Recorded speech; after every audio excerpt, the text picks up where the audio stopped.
Talent online current affairs ക്ലാസ്സിലേക്ക് സ്വാഗതം. ഇന്ന് നമ്മൾ ചർച്ച ചെയ്യുന്നത് മാർച്ച് 18-ാം തീയതിയിലെ ആനുകാലിക വിഷയങ്ങളാണ്. വരൂ ക്ലാസ്സിലേക്ക് കടക്കാം.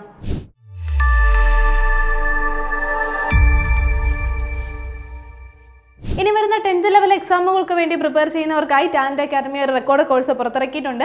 അപ്പോൾ ഈ ഒരു കോഴ്സിലൂടെ നിങ്ങൾക്ക് 200-ലധികം മണിക്കൂറുകൾ വരുന്ന ക്ലാസ്സുകളാണ് ലഭ്യമാവുന്നത്. അതേപോലെ topic wise full mock text ഉണ്ടാകുന്നതാണ്. ഇനി നമ്മുടെ കറണ്ട് അഫയേഴ്സ് ക്ലാസ്സുകൾ ഇതിൽ ഇൻക്ലൂഡ് ചെയ്തിട്ടുണ്ട്. അതേപോലെ തന്നെ 200-ലധികം വരുന്ന സ്റ്റഡി മെറ്റീരിയൽസും ഇതിലൂടെ നിങ്ങൾക്ക് ലഭ്യമാവുന്നതാണ്. ഇനി മെന്റർ സപ്പോർട്ട് കൂടി വരുന്ന ഈ ഒരു ക്ലാസിന്റെ പ്രൈസ് വരുന്നത് 999 രൂപയാണ്. നിങ്ങൾക്ക് 749 രൂപയ്ക്ക് ഇപ്പോൾ പർച്ചേസ് ചെയ്യാൻ കഴിയുന്നതാണ്. ക്ലാസ്സുമായി ബന്ധപ്പെട്ട കൂടുതൽ വിവരങ്ങൾക്ക് താഴെ തന്നിരിക്കുന്ന ഗൂഗിൾ ഫോം ഫില്ല് ചെയ്യുക. ഇത് നമ്മൾ ആദ്യം ചർച്ച ചെയ്യുന്നത് ഒരു അപ്പോയിന്റ്മെന്റ് ആണ്. ആരവല്ലി മലനിരകളെ നിർവചിക്കുന്നതിനായി സുപ്രീം കോടതി നിയോഗിച്ച 10 അംഗ ഉന്നതാധികാര വിദഗ്ധ സമിതിയുടെ അധ്യക്ഷ ആരെന്നാണ് ഓർത്തുവെക്കുക. കാഞ്ചൻ ദേവിയാണ്. ആരാണ്? കാഞ്ചൻ ദേവിയാണ് ഈ ഒരു പോസ്റ്റിലേക്ക് വന്നിരിക്കുന്നത്. അപ്പോൾ എന്തിനു വേണ്ടിയിട്ടുള്ള സമിതിയാണെന്നുള്ള കാര്യം പ്രത്യേകം നോട്ട് ചെയ്യാം. ആരവല്ലി മലനിരകൾ. അപ്പോൾ ഈ ഒരു മലനിരകളുടെ വ്യാപ്തിയും അതേപോലെ നീളവും കാര്യങ്ങളൊക്കെ നിർവചിക്കുന്നതിന് വേണ്ടിയിട്ട് ശാസ്ത്രീയമായിട്ട് കണക്കാക്കുന്നതിന് വേണ്ടിയിട്ടാണ് ഒരു 10 അംഗ വിദഗ്ധ സമിതിയെ രൂപീകരിച്ചിരിക്കുന്നത്. അപ്പോൾ ഈ ഒരു സമിതിയുടെ അധ്യക്ഷയായിട്ടാണ് കാഞ്ചൻ ദേവി വന്നിരിക്കുന്നത്. അപ്പോൾ നിലവിൽ ഈ ഒരു ആരവല്ലി മലനിരകളിൽ നടക്കുന്ന ഖനന പ്രവർത്തനങ്ങളൊക്കെ നിർത്തിവെച്ചിരിക്കുകയാണ്. അപ്പോൾ ഈ ഒരു നിർവചനം നടത്തുന്നതിന് വേണ്ടിയിട്ട് കറക്റ്റായിട്ട് ശാസ്ത്രീയമായിട്ട് ഈ ഒരു ആരവല്ലിയെ നിർവചിക്കുന്നതിന് വേണ്ടിയിട്ടാണ് സുപ്രീം കോടതി ഈ ഒരു 10 അംഗ സമിതിയെ രൂപീകരിച്ചിരിക്കുന്നത്. അപ്പോൾ ഇതിന്റെ അധ്യക്ഷയായിട്ട് വന്നിരിക്കുന്നത് ഇന്ത്യൻ കൗൺസിൽ ഓഫ് ഓർത്തുവെക്കുക Indian council of forestry research and എഡ്യൂക്കേഷന്റെ ഡയറക്ടർ ജനറൽ ആയിട്ടുള്ള കാഞ്ചൻ ദേവിയാണ് ഇതിന്റെ അധ്യക്ഷയായിട്ട് അപ്പോയിന്റ്മെന്റ് ആയിരിക്കുന്നത്. അടുത്ത നമ്മൾ നോക്കുന്ന പോയിന്റ് ഇതാണ്. 2026 മാർച്ചിൽ ബാഴ്സലോണയുടെ പ്രസിഡന്റായി വീണ്ടും തിരഞ്ഞെടുക്കപ്പെട്ട വ്യക്തി ആരെന്നാണ് ഓർത്തുവെക്കാം. ജോൺ ലെപ്പോർട്ടയാണ്. ആരാണ്? ജോൺ ലെപ്പോർട്ടയാണ് ഈ ഒരു പോസ്റ്റിലേക്ക് വന്നിരിക്കുന്നത്.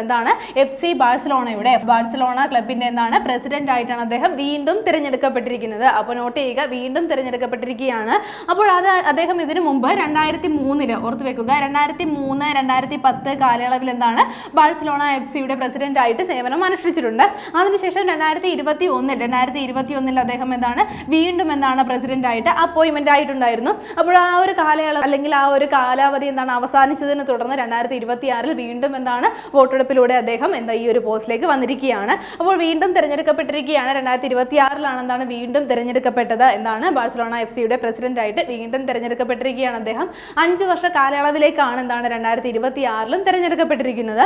അപ്പോൾ ആരാണെന്ന് ഓർത്തു വെക്കുക, ജോൺ ലെപ്പോർട്ടയാണ് ഈ ഒരു പോസ്റ്റിലേക്ക് തിരഞ്ഞെടുക്കപ്പെട്ടത്. അടുത്തൊരു പുരസ്കാരമാണ് നമ്മൾ നോക്കുന്നത്. 2026 വിക്രം സാരാഭായ് വിജ്ഞാൻ പുരസ്കാരത്തിന് അർഹനായത് ആരെന്നാണ് ഓർത്തുവെക്കുക. രാകേഷ് ശർമ്മയാണ്. ആരാണ്? രാകേഷ് ശർമ്മയാണ് ഈ ഒരു പുരസ്കാരത്തിന് അർഹനായിരിക്കുന്നത്. വിക്രം സാരാഭായ് വിജ്ഞാൻ പുരസ്കാരമാണ്. അപ്പോൾ 2026 ഈ ഒരു പുരസ്കാരത്തിന് അർഹനായിരിക്കുന്നത് ആരാണ്? രാകേഷ് ശർമ്മയാണ്. ഇനി അദ്ദേഹത്തിന്റെ ഏറ്റവും വലിയ പ്രത്യേകത നമുക്കറിയാവുന്നതാണ്. ബഹിരാകാശത്തെത്തിയ ആദ്യ ഇന്ത്യക്കാരനാണ് രാകേഷ് ശർമ്മ. ബഹിരാകാശത്തെത്തിയ ആദ്യ ഇന്ത്യക്കാരൻ ആരാണ്? അത് രാകേഷ് ശർമ്മയാണ്. 1984 റഷ്യയുടെ സോയൂസ് ഓർത്തുവെക്കുക. റഷ്യയുടെ സോയൂസ് T11 എന്നുള്ള പേടകത്തിലാണ് അദ്ദേഹം ബഹിരാകാശത്ത് എത്തിയത്. 1984 അദ്ദേഹം ഈ ഒരു റഷ്യൻ നിർമ്മിത വാഹനമായിട്ടുള്ള സോയൂസ് T11 എന്നുള്ള ഈ ഒരു വാഹനത്തിൽ ബഹിരാകാശത്ത് പോവുകയും സല്യൂട്ട് 7 എന്നുള്ള നമ്മുടെ ഒരു ബഹിരാകാശ പേടകത്തിൽ ചെലവഴിക്കുകയും 7-8 ദിവസത്തോളം ചെലവഴിക്കുകയും ചെയ്തിട്ടുണ്ടായിരുന്നു. ഇനി അദ്ദേഹത്തിനാണ് ഈ ഒരു പുരസ്കാരം കിട്ടിയതെന്ന് പറഞ്ഞു. വിക്രം സാരാഭായ് വിജ്ഞാൻ പുരസ്കാരം. ഇനി ഈ ഒരു പുരസ്കാരം നൽകുന്നത് ആരാണ്? കൊച്ചി ആസ്ഥാനമായിട്ടുള്ള വിക്രം സാരാഭായ് സയൻസ് ഫൗണ്ടേഷൻ ആണെന്നാണ് ഈ ഒരു പുരസ്കാരം നൽകുന്നത്. 2 ലക്ഷം രൂപയാണ് പുരസ്കാരത്തിന്റെ സമ്മാനത്തുക. അടുത്ത നമ്മൾ നോക്കുന്ന പോയിന്റ് ഇതാണ്. ലോകത്തിലെ ഏറ്റവും ഉയരം കൂടിയ സജീവ അഗ്നിപർവ്വതമായ നെവാഡോ ഓർത്തുവെക്കുക. നെവാഡോ ഒജോസ് ഡെൽ സലാഡോ എന്ന ഈ ഒരു അഗ്നിപർവ്വതം കീഴടക്കിയ 2ാമത്തെ ഇന്ത്യൻ വനിത ആരെന്നാണ് ഓർത്തുവെക്കാം. ആരാണ്? അർപ്പിത പത്രയാണ്. ആരാണ്? അർപ്പിത പത്രയാണ് ഈ ഒരു അഗ്നിപർവ്വതം കീഴടക്കിയിരിക്കുന്നത്. എന്താണ് പ്രത്യേകത? ഇതിന്റെ പ്രത്യേകത നമ്മൾ ആദ്യം അഗ്നിപർവ്വതത്തിന്റെ പ്രത്യേകത പറഞ്ഞു. ലോകത്തിലെ ഏറ്റവും ഉയരം കൂടിയ സജീവ അഗ്നിപർവ്വതമാണ് എന്താണെന്ന് ഓർത്തുവെക്കുക. നെവാഡോ ഒജോസ് ഡെൽ സലാഡോ എന്നുള്ള ഈ ഒരു അഗ്നിപർവ്വതം. അപ്പോൾ ഈ ഒരു അഗ്നിപർവ്വതം കീഴടക്കിയിട്ടുള്ള രണ്ടാമത്തെ ഇന്ത്യൻ വനിതയാണ് ആരാണ്? അർപ്പിത പത്ര. 2ാമത്തെ ഇന്ത്യൻ വനിതയാണ് അർപ്പിത പത്ര. മറ്റൊരു പ്രത്യേകത കൂടിയുണ്ട്. ഇന്ത്യൻ ഇൻസ്റ്റിറ്റ്യൂട്ട് ഓഫ് സയൻസിലെ പ്രൊഫസർ കൂടിയാണ് ആരാണ്? അർപ്പിത പത്ര എന്നുള്ള കാര്യം നോട്ട് ചെയ്യുക. ഇന്ത്യൻ ഇൻസ്റ്റിറ്റ്യൂട്ട് ഓഫ് സയൻസിന്റെ ഒരു പ്രൊഫസറാണ്. അവിടുത്തെ ഒരു പ്രൊഫസറാണ് ആരാണ്? അർപ്പിത പത്ര എന്നുള്ള കാര്യം നോട്ട് ചെയ്യുക. അപ്പോൾ ഈ ഒരു സജീവ അഗ്നിപർവ്വതമായിട്ടുള്ള നെവാഡോ ഒജോസ് ഡെൽ സലാഡോ കീഴടക്കിയിട്ടുള്ള രണ്ടാമത്തെ ഇന്ത്യൻ വനിത കൂടിയായിരിക്കുകയാണ് അർപ്പിത പത്ര. ഇനി നമ്മൾ നോക്കുന്ന പോയിന്റ് ഇതാണ്, ഏഷ്യയിലെ ഏറ്റവും വലിയ തുലിപ്പ് ഗാർഡൻ സ്ഥിതി ചെയ്യുന്നത് എവിടെയെന്നാണ്. അപ്പോൾ ഓർത്തു വെക്കാം, ശ്രീനഗറിലാണ്. എവിടെയാണ്? ശ്രീനഗറിലാണ്. ജമ്മു കാശ്മീരിലെ ശ്രീനഗറിലാണ് എന്താണ് ഏഷ്യയിലെ തന്നെ ഏറ്റവും വലിയ തുലിപ്പ് ഗാർഡൻ എന്താണ് സ്ഥിതി ചെയ്യുന്നത്. അപ്പോൾ ഏഷ്യയിലെ ഏറ്റവും വലിയ പുഷ്പോത്സവം നടക്കുന്നത് എവിടെയാണെന്ന് കൂടി ഓർത്തു വെക്കുക. അത് ഇവിടെ തന്നെയാണ്, ശ്രീനഗറിലാണ്. ശ്രീനഗറിലെ ഇന്ദിരാഗാന്ധി മെമ്മോറിയൽ ഈ ഒരു തുലിപ്പ് പൂന്തോട്ടത്തിൽ വെച്ചിട്ടാണ് ഏഷ്യയിലെ ഏറ്റവും വലിയ പുഷ്പോത്സവം നടക്കുന്നത്. അപ്പോൾ നമ്മൾ പറഞ്ഞ ഏഷ്യയിലെ ഏറ്റവും വലിയ തുലിപ്പ് ഗാർഡൻ സ്ഥിതി ചെയ്യുന്നത് എവിടെയാണ്? ശ്രീനഗറിലാണ്. ദാൽ തടാകത്തിന്റെ തീരത്തായിട്ടാണ്. ദാൽ തടാകത്തിന് അടുത്തായിട്ടാണ് ഈ ഒരു ഗാർഡൻ സ്ഥിതി ചെയ്യുന്നത്. ഇനി ജമ്മു ആൻഡ് കാശ്മീരിലാണെന്ന് പറഞ്ഞു. അങ്ങനെയാണെങ്കിൽ ജമ്മു ആൻഡ് കാശ്മീരിന്റെ മുഖ്യമന്ത്രി ആരാണെന്ന് കൂടി നമുക്ക് അറിയാവുന്നതാണ്. ഒമർ അബ്ദുള്ളയാണ് മുഖ്യമന്ത്രി, നിലവിലെ ഈ ഒരു ജമ്മു ആൻഡ് കാശ്മീരിലെ മുഖ്യമന്ത്രി. ആ കാര്യം കൂടി ഒന്ന് നോട്ട് ചെയ്യുക. അപ്പോൾ നമ്മൾ പറഞ്ഞ പ്രത്യേകത എന്താണ്? ഏഷ്യയിലെ ഏറ്റവും വലിയ തുലിപ്പ് ഗാർഡൻ സ്ഥിതി ചെയ്യുന്നത് എവിടെയാണ്? ശ്രീനഗറിലാണ്. ജമ്മു കാശ്മീരിലെ ശ്രീനഗറിലാണ് സ്ഥിതി ചെയ്യുന്നത്. PSC ഉദ്യോഗാർത്ഥികൾക്ക് ഒരു അവസരം ടാലന്റ് അക്കാദമി നൽകിയിരുന്നു. അതായത് ടാലന്റ് അക്കാദമിയുടെ പബ്ലിക്കേഷൻസ്, ബുക്കുകളെല്ലാം കിലോ അനുസരിച്ച്, അതായത് ഒരു കിലോയ്ക്ക് 99 രൂപ നിരക്കിൽ പർച്ചേസ് ചെയ്യാനായിട്ട് കഴിയുന്ന ഒരു ക്ലിയറൻസ് സെയിലിന്റെ ഒരു ഓഫർ നൽകിയിട്ടുണ്ടായിരുന്നു. അപ്പോൾ കുറേ പേർക്ക് അത് ഉപകാരപ്രദമായിട്ടുണ്ട് എന്നുള്ള കാര്യം അറിഞ്ഞിരുന്നു. ഇനിയും ആൾക്കാർ കുറേ പേര് അതിനെക്കുറിച്ച് എൻക്വയറി ചെയ്തിട്ടുണ്ടായിരുന്നു, ആ ഒരു ഓഫർ തീർന്നോ എന്നുള്ള കാര്യം. അപ്പോൾ അത് ഒരു മാസത്തേക്ക് കൂടി നിങ്ങൾക്ക് എക്സ്റ്റെൻഡ് ചെയ്ത് തരികയാണ്. ഇനിയും നിങ്ങൾക്ക് ടാലന്റ് അക്കാദമിയുടെ ഈ ഒരു പബ്ലിക്കേഷൻസ്, ബുക്കുകൾ ഈ ഒരു ക്ലിയറൻസ് സെയിലിന്റെ ഭാഗമായിട്ട് നിങ്ങൾക്ക് പർച്ചേസ് ചെയ്യാവുന്നതാണ്. ഒരു കിലോ ബുക്കിന് 99 രൂപ മാത്രം നൽകി നിങ്ങൾക്ക് പർച്ചേസ് ചെയ്യാവുന്നതാണ്. നിങ്ങൾക്ക് ഉപകാരപ്പെടുന്ന മുൻവർഷ ചോദ്യങ്ങൾ ഉൾപ്പെടെയുള്ള PQ ബുക്കുകൾ ഉൾപ്പെടെയുള്ള റാങ്ക് ഫെയിലുകളും എല്ലാം ഈ ഒരു മെഗാ സെയിലിൽ വരുന്നുള്ളതാണ്. അപ്പോൾ ഇതുമായി ബന്ധപ്പെട്ട കൂടുതൽ വിവരങ്ങൾക്ക് നിങ്ങൾക്ക് ഈ സ്ക്രീനിൽ കാണുന്ന ഈ ഒരു നമ്പറിൽ കോൺടാക്ട് ചെയ്താൽ മതി. ആ ബുക്കിന്റെ ഡീറ്റെയിൽസും അവയുടെ വെയിറ്റും അതിന് എത്ര രൂപയാകും എന്നുള്ള തുടങ്ങിയ കാര്യങ്ങളെല്ലാം നിങ്ങൾക്ക് ഈ ഒരു നമ്പറിലൂടെ മനസ്സിലാക്കി തരുന്നതായിരിക്കും. ഉടൻ തന്നെ ഈ ഒരു നമ്പറിൽ കോൺടാക്ട് ചെയ്ത് ഈ ഒരു അവസരം പ്രയോജനപ്പെടുത്തുക. അടുത്ത നമ്മൾ നോക്കുന്ന പോയിന്റ് ഇതാണ്, 2026 വേൾഡ് പാരാ അത്ലറ്റിക് ഗ്രാൻഡ് പ്രിക്സിൽ മെഡൽ ടാലിയിൽ ഒന്നാമതുള്ളത് ഏത് രാജ്യമെന്നാണ്. ഓർത്തു വെക്കാം, ഇന്ത്യയാണ് ഈ ഒരു മെഡൽ ടേബിളിൽ ഒന്നാം സ്ഥാനത്ത് വന്നിരിക്കുന്നത്. 2026 world para athletic grand prix ആണ്. അപ്പോൾ ഈ ഒരു മത്സരത്തിൽ ഒന്നാം സ്ഥാനത്ത് വന്നിരിക്കുന്നത് ആരാണ്? ഇന്ത്യയാണ്. രണ്ടാം സ്ഥാനത്ത് വന്നിരിക്കുന്നത് റഷ്യയാണ്. ഓർത്തു വെക്കുക, രണ്ടാം സ്ഥാനത്ത് വന്നിരിക്കുന്നത് ഏത് രാജ്യമാണ്? റഷ്യയാണ് രണ്ടാം സ്ഥാനത്ത് വന്നിരിക്കുന്നത്. ഇനി ഒരു മത്സരം എവിടെ വെച്ചാണ് നടന്നതെന്ന് ഓർത്ത് വെക്കാം, ന്യൂഡൽഹിയിൽ വെച്ചാണ്. എവിടെയാണ്? ന്യൂഡൽഹിയിൽ വെച്ചിട്ടാണ് ഈ ഒരു മത്സരം നടന്നിട്ടുണ്ടായിരുന്നത്. അപ്പോൾ 2026 world para athletic grand prix നേടിയിരിക്കുന്നത്, അതിൽ മെഡൽ ടേബിളിൽ ഒന്നാമത് എത്തിയിരിക്കുന്നത് ഏത് രാജ്യമാണ്? ഇന്ത്യയാണ്. രണ്ടാം സ്ഥാനത്തുള്ളത് റഷ്യയാണ്. അടുത്ത നമ്മൾ നോക്കുന്ന പോയിന്റ് ഇതാണ്, 2026 ചൈനീസ് ഗ്രാൻഡ് പ്രിക്സ് ഫോർമുല 1 മത്സരത്തിൽ വിജയിച്ചത് ആരെന്നാണ്. ഓർത്തു വെക്കാം, കിമി ആന്റോനെല്ലിയാണ്. ആരാണ്? കിമി ആന്റോനെല്ലിയാണ് ഈ ഒരു മത്സരത്തിൽ വിജയിച്ചിരിക്കുന്നത്. അപ്പോൾ 2026 ചൈനീസ് ഗ്രാൻഡ് പ്രിക്സിലെ ഫോർമുല 1 മത്സരത്തിൽ വിജയിച്ചിരിക്കുന്നത് ആരാണ്? കിമി ആന്റോനെല്ലിയാണ്. ഇനി നമ്മൾ നോക്കുന്ന പോയിന്റ് ഇതാണ്, 2026 മാർച്ചിൽ വിരമിക്കൽ പ്രഖ്യാപിച്ച പാകിസ്ഥാൻ ക്രിക്കറ്റ് താരം ആരെന്നാണ്. ഓർത്തുവെക്കുക, സർഫറാസ് അഹമ്മദ് ആണ്. ആരാണ്? സർഫറാസ് അഹമ്മദ് ആണ്. അപ്പോൾ അദ്ദേഹം വിരമിക്കൽ പ്രഖ്യാപിച്ചിരിക്കുകയാണ്. ഏത് രാജ്യക്കാരനാണെന്നുള്ള കാര്യം നോട്ട് ചെയ്യുക. പാകിസ്ഥാൻ ക്രിക്കറ്റ് താരമാണ്. ആരാണ്? സർഫറാസ് എന്നുള്ള കാര്യം ഒന്ന് നോട്ട് ചെയ്യുക.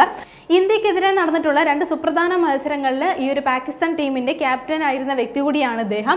അപ്പോൾ 2006 അണ്ടർ 19 വേൾഡ് കപ്പിലും അതേപോലെ 2017 ICC ചാമ്പ്യൻസ് ട്രോഫിയിലും ആ ഒരു പാകിസ്ഥാൻ ടീമിനെ നയിച്ചിട്ടുണ്ടായിരുന്ന ഒരു വ്യക്തി കൂടിയാണ്. ആരാണ്? സർഫറാസ് അഹമ്മദ് എന്നുള്ള കാര്യം ഒന്ന് നോട്ട് ചെയ്യുക. അപ്പോൾ അദ്ദേഹം വിരമിക്കൽ പ്രഖ്യാപിച്ചിരിക്കുകയാണ്. അടുത്ത ഒരു വിയോഗമാണ് നമ്മൾ ചർച്ച ചെയ്യുന്നത്. 2026 മാർച്ചിൽ അന്തരിച്ച ജർമ്മൻ തത്വചിന്തകനും അതേപോലെ സാമൂഹ്യ ശാസ്ത്രജ്ഞനുമായ വ്യക്തി ആരെന്നാണ്. അപ്പോൾ ഓർത്തു വെക്കുക, ജർഗൻ ഹേബർമാസ് ആണ്. ആരാണ്? ജർഗൻ ഹേബർമാസ് ആണ്. അപ്പോൾ അദ്ദേഹത്തിന്റെ പ്രത്യേകത എന്താണെന്ന് നമ്മൾ പറഞ്ഞു. അദ്ദേഹം ഒരു തത്വചിന്തകനായിരുന്നു, അതേപോലെ ഒരു സാമൂഹ്യ ശാസ്ത്രജ്ഞനും കൂടിയായിരുന്നു. അപ്പോൾ അദ്ദേഹം അന്തരിച്ചിരിക്കുകയാണ്. 2026 മാർച്ചിലാണ് അദ്ദേഹം അന്തരിച്ചത്. വീണ്ടും ഒരു വിയോഗം നമ്മൾ നോക്കുകയാണ്. 2026 മാർച്ചിൽ അന്തരിച്ച രാജ്യത്തെ ആദ്യ വൃക്കമാറ്റ ശസ്ത്രക്രിയക്ക് നേതൃത്വം നൽകിയ ഡോക്ടർ ആരെന്നാണ്.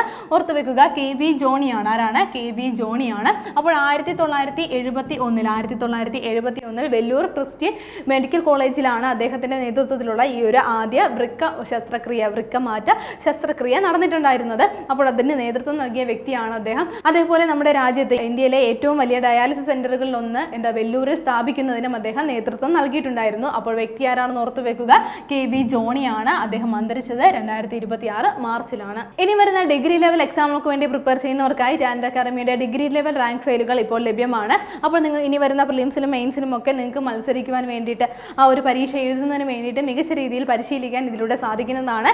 SCRT NCRT പാഠഭാഗങ്ങൾ ഉൾപ്പെടുത്തിയിട്ടാണ് ഈ ഒരു റാങ്ക് ഫയൽ തയ്യാറാക്കിയിട്ടുള്ളത്. 3 വോളിയങ്ങളായിട്ടാണ് റാങ്ക് ഫയലുകൾ ഉള്ളത്. റാങ്ക് ഫയലുകൾ ഉടൻ തന്നെ പർച്ചേസ് ചെയ്യാൻ താഴെ തന്നിരിക്കുന്ന ഗൂഗിൾ ഫോം ഫില്ല് ചെയ്യുക, അല്ലെങ്കിൽ നിങ്ങളുടെ അടുത്തുള്ള ബുക്ക് സ്റ്റോളുകൾ വിസിറ്റ് ചെയ്യുക. ഇനി ആമസോൺ, ഫ്ലിപ്കാർട്ട് സൈറ്റുകളിലൂടെയോ അല്ലെങ്കിൽ ടാലന്റിന്റെ ഒഫീഷ്യൽ വെബ്സൈറ്റിലൂടെ നിങ്ങൾക്ക് പർച്ചേസ് ചെയ്യാൻ സാധിക്കുന്നതാണ്. ഇനി നമ്മൾ ചർച്ച ചെയ്ത പോയിന്റുകൾ ഒന്നുകൂടി നോക്കാം. ആദ്യം നമ്മൾ ചർച്ച ചെയ്തത് അപ്പോയിന്റ്മെന്റുകളായിരുന്നു. ആരവല്ലി മലനിരകളെ നിർവചിക്കുന്നതിനായി സുപ്രീം കോടതി നിയോഗിച്ച 10 അംഗ ഉന്നതാധികാര വിദഗ്ധ സമിതിയുടെ അധ്യക്ഷ ആരെന്ന് നമ്മൾ നോക്കി. കാഞ്ചൻ ദേവിയാണ് ഈ ഒരു സമിതിയുടെ അധ്യക്ഷയായി വന്നിരിക്കുന്നത്. അത് കഴിഞ്ഞ് നമ്മൾ നോക്കിയത് 2026 മാർച്ചിൽ ബാഴ്സലോണ FC പ്രസിഡന്റായി വീണ്ടും തിരഞ്ഞെടുക്കപ്പെട്ട വ്യക്തി ആരെന്നാണ്. ജോൺ ലെപ്പോർട്ടയാണ് ഈ ഒരു സ്ഥാനത്തേക്ക് വന്നിരിക്കുന്നത്. അതിനുശേഷം നമ്മൾ നോക്കിയത് ഒരു അവാർഡായിരുന്നു. 2026 വിക്രം സാരാഭായ് വിജ്ഞാൻ പുരസ്കാരത്തിന് അർഹനായത് ആരെന്നാണ്. രാകേഷ് ശർമ്മയാണ് ഈ ഒരു പുരസ്കാരത്തിന് അർഹനായിരിക്കുന്നത്.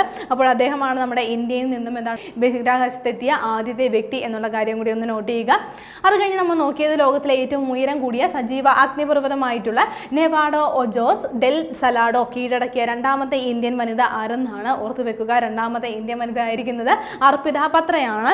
പിന്നീട് നമ്മൾ നോക്കിയത് ഏഷ്യയിലെ ഏറ്റവും വലിയ ടുലിപ്പ് ഗാർഡൻ സ്ഥിതി ചെയ്യുന്നത് എവിടെയെന്നാണ്. ശ്രീനഗറിലാണ് എന്താണ് ഈ ഒരു ഗാർഡൻ സ്ഥിതി ചെയ്യുന്നത്. അത് കഴിഞ്ഞ് നമ്മൾ നോക്കിയ പോയിന്റ് ഇതായിരുന്നു. 2026 world para athletic grand prix medal ടാലിയിൽ ഒന്നാമതുള്ള രാജ്യം ഏതാണ്? ഇന്ത്യയാണ്. മെഡൽ ടേബിളിൽ ഒന്നാമതെത്തിയിരിക്കുന്നത്. രണ്ടാം സ്ഥാനത്തുള്ളത് റഷ്യയാണ്. ഈ ഒരു മത്സരം നടന്നത് ന്യൂഡൽഹിയിൽ വെച്ചാണ്. അത് കഴിഞ്ഞ് നോക്കിയത് 2026 ചൈനീസ് ഗ്രാൻഡ് പ്രിക്സ് ഫോർമുല 1 മത്സരത്തിൽ വിജയിച്ചതാരെന്നാണ്. കിമി അന്റോനെല്ലിയാണ് ഈ ഒരു മത്സരത്തിൽ വിജയിയായത്. ശേഷം നമ്മൾ നോക്കിയ പോയിന്റ് ഇതായിരുന്നു. 2026 മാർച്ചിൽ വിരമിക്കൽ പ്രഖ്യാപിച്ച പാകിസ്ഥാൻ ക്രിക്കറ്റ് താരം ആരെന്നാണ്. സർഫറാസ് അഹമ്മദാണ്. അതിനുശേഷം നമ്മൾ നോക്കിയത് ഒരു വിയോഗമായിരുന്നു. 2026 മാർച്ചിൽ അന്തരിച്ച ജർമ്മൻ തത്വചിന്തകനും സാമൂഹ്യ ശാസ്ത്രജ്ഞനുമായ വ്യക്തി ആരെന്നാണ്. ജർഗൻ ഹേബർമാസ് ആണ്. അത് കഴിഞ്ഞിട്ട് നമ്മൾ നോക്കിയത് മറ്റൊരു വിയോഗമായിരുന്നു. 2026 മാർച്ചിൽ അന്തരിച്ച രാജ്യത്തെ ആദ്യ വൃക്കമാറ്റ ശസ്ത്രക്രിയയ്ക്ക് നേതൃത്വം നൽകിയ ഡോക്ടർ ആരെന്നാണ്. അപ്പോൾ KV ജോണി എന്നുള്ള ഡോക്ടറാണ് ഈ ഒരു നേതൃത്വം നൽകിയിട്ടുണ്ടായിരുന്നത്. അദ്ദേഹം അന്തരിച്ച വർഷം ഓർത്തു വെക്കുക, 2026 മാർച്ചിലാണ്. കഴിഞ്ഞ ക്ലാസ്സുമായി ബന്ധപ്പെട്ട 2 ചോദ്യങ്ങൾ നൽകുകയാണ്. ശരിയുത്തരങ്ങൾ താഴെ കമന്റ് ചെയ്യുക. ആദ്യത്തെ ചോദ്യം ഇതാണ്. 2025 ജ്ഞാനപീഠ പുരസ്കാരം നേടിയത് ആരെന്നാണ്. Option A Gulzar, option B Pratibha Ray, option C R Vairamuthu, option D Vinod Kumar Shukla. അടുത്ത ചോദ്യം ഇതാണ്. 2025 കേന്ദ്ര സാഹിത്യ അക്കാദമി പുരസ്കാര ജേതാവ് ആരെന്നാണ്. മലയാളത്തിലെ സാഹിത്യ പുരസ്കാര അക്കാദമി ജേതാവ് ആയിരിക്കുന്നത് ആരാണെന്നാണ് ചോദ്യം. Option A Prabha Varma, option B K Jayakumar, option C EV Ramakrishnan, option D N Prabhakaran. ശരിയുത്തരങ്ങൾ താഴെ കമന്റ് ചെയ്യുക. കഴിഞ്ഞ ക്ലാസ്സിൽ നൽകിയിരുന്ന ചോദ്യങ്ങളുടെ ഉത്തരങ്ങൾ ചർച്ച ചെയ്യാം. ആദ്യത്തെ ചോദ്യം ഇതായിരുന്നു. വന്യജീവി ആക്രമണത്തിൽ മരിക്കുന്നവരുടെ കുടുംബങ്ങൾക്കുള്ള ധനസഹായത്തിന്റെ പുതുക്കിയ തുക എത്രയെന്നായിരുന്നു ചോദ്യം. ശരിയുത്തരം ഏതാണ്? ഓപ്ഷൻ B ആണ്. 14 ലക്ഷം രൂപയാണ് പുതുക്കിയ എമൗണ്ട്. രണ്ടാമത്തെ ചോദ്യം ഇതായിരുന്നു. 2026 റിലീസ് ചെയ്തതിന്റെ 95ാം വാർഷികം ആഘോഷിക്കുന്ന ഇന്ത്യയുടെ ആദ്യ ശബ്ദചിത്രം ഏതെന്നായിരുന്നു. ശരിയുത്തരം ഓപ്ഷൻ D ആണ്. ആലം ആര എന്നുള്ള ചിത്രമാണ് റിലീസ് ചെയ്തതിന്റെ 95ാം വാർഷികം 2026 ആഘോഷിക്കുന്നത്. ഇന്ന് നമ്മൾ ചർച്ച ചെയ്ത പോയിന്റുകൾ നിങ്ങൾക്ക് എല്ലാവർക്കും മനസ്സിലായി കാണുമെന്ന് വിശ്വസിക്കുന്നു. നന്നായി പഠിക്കുക, നന്നായി മുന്നേറുക. മറ്റൊരു ക്ലാസ്സുമായി വീണ്ടും കാണാം.